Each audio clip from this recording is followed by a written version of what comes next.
Public Enterprises Minister Pravin Gordhan is concerned about how much suspensions at various SOEs are costing government. That cost is reportedly at around 300 million rand for the last 3 years. Eskom has had the most suspended employees and has paid them a total of 66 million rand in a single year.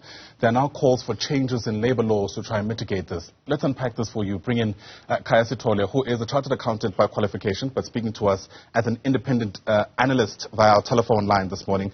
Khaya, great to speak to you. Thanks so much indeed for making time to have this chat. I mean, in my mind, there are two conflicting principles here. On the one hand, you want people who have questions or clouds hanging over their heads not to be at work so that proper investigations can unfold. But there's also something just off, if not completely morally reprehensible, about paying them indefinitely to stay at home. Yeah, good morning and good morning to the viewers. It is a bit of a problem, and the origin of the problem is the fact that in these cases, the disciplinary processes take such a long time to initiate and finalize. It is not a type of process that is known to be very fast across the public sector at large. But also there is also the question of, well, it is not always the case that the employer is correct. In other words, that the employer, by suspending you, has made the right call. So the risk is that if the employer has made the wrong call and they suspend you and they do not compensate you, by the time you are vindicated, in other words, you win that disciplinary process, then there'll be the question of you've been essentially forced to live in poverty without an income during the period of the suspension. So the employer tend to err on the side of caution to say, we'll keep paying until the process is finalized. But that process is hardly under the control of either the employer or the employee, because if, for example, they need to constitute an independent disciplinary hearing, then it's a question of the availability of the resources. And once you've marshaled those resources, then it's a question of scheduling everybody so that you can sort of get the process undertaken and get everything completed. So it's still a very difficult process to run, given the way we've chosen to run it until now. Yeah. You know, part of the solutions apparently that Pravin Gordhan is proposing is having a limitation to the time that someone can spend on suspension until they stop paying, essentially.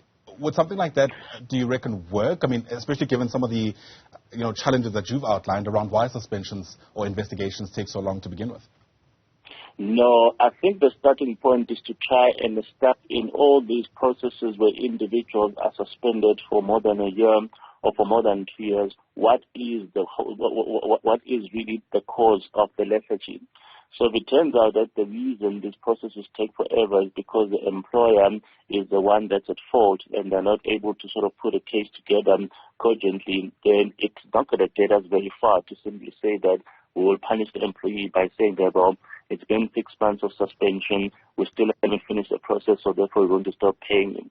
So if you look at the PIC, for example, the case against Matsepo More has taken the better part of the last 3 years. And not only did it turn out that she was vindicated, it then became very clear that one of the reasons she was vindicated is that the employer suspended her and then waited for more than 2 years to actually put a charge sheet together to say, oh, by the way, this is what we're going to charge you with. So in a case like that, you can clearly see that if we had a law that said that after 6 months they had to stop paying them, and during that 6-month period they hadn't even bothered to actually tell them why they had suspended him, and once they had put the charge sheet, it turned out that they were in the wrong, you can imagine the economic loss she would have suffered over the past 2 years, particularly when, while you're still under a disciplinary process, you can't really walk into a different job unless you actually resign from your current job.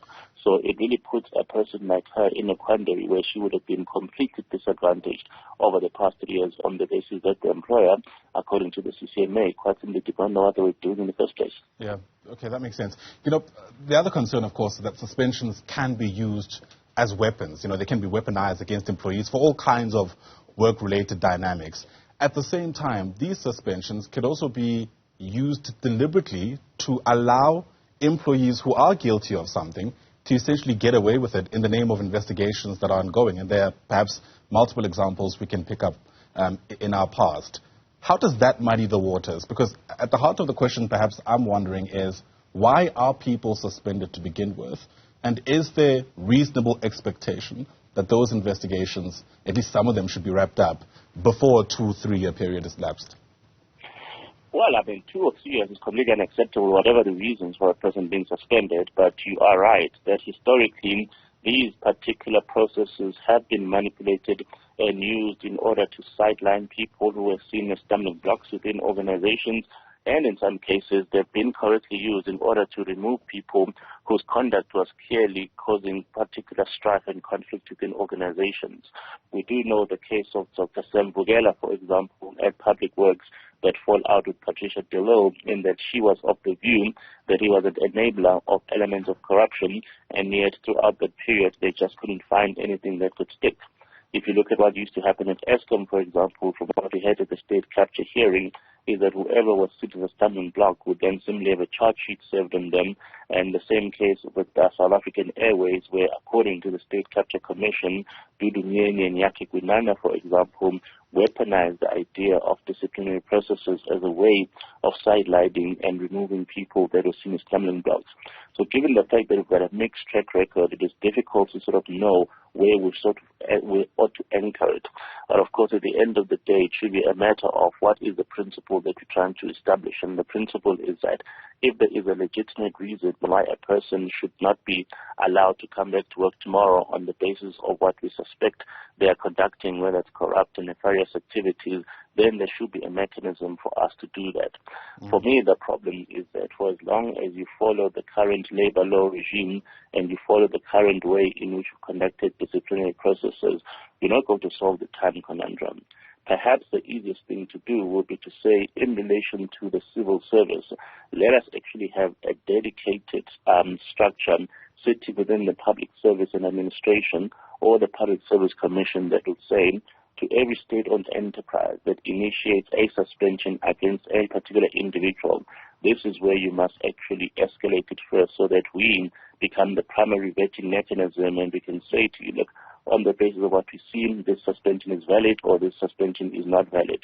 So what that will do is that it will significantly cut down the frivolity associated with the fact that if I just don't like you as I am, I will suspend you and I will delay the processes by not hiring or convening the disciplinary process on time. So there's too much discretion left to line managers at this stage. So if you had an oversight mechanism that says, wait, hold on, we suspended somebody, give us a reason, and we can then fast-track it or accelerate it at the Public Service and Administration or at the Public Service Commission level, then you might be able to cut down some of these particular lengthy suspensions on the basis that someone will keep saying, wait, hold on, fix it, tell us exactly what the issue is, and if not, put the person back at work. Yeah, I guess, the real challenge that follows after that is making sure that that independent body that works within the public enterprises is itself kept clean, right? Because we've seen in the past how even those bodies could be, in some instances, infiltrated, for lack of a better term. But Khaya Sithole, thanks very much indeed for helping us worm our way through what is quite a complex problem, certainly the kind of issue we can't ignore.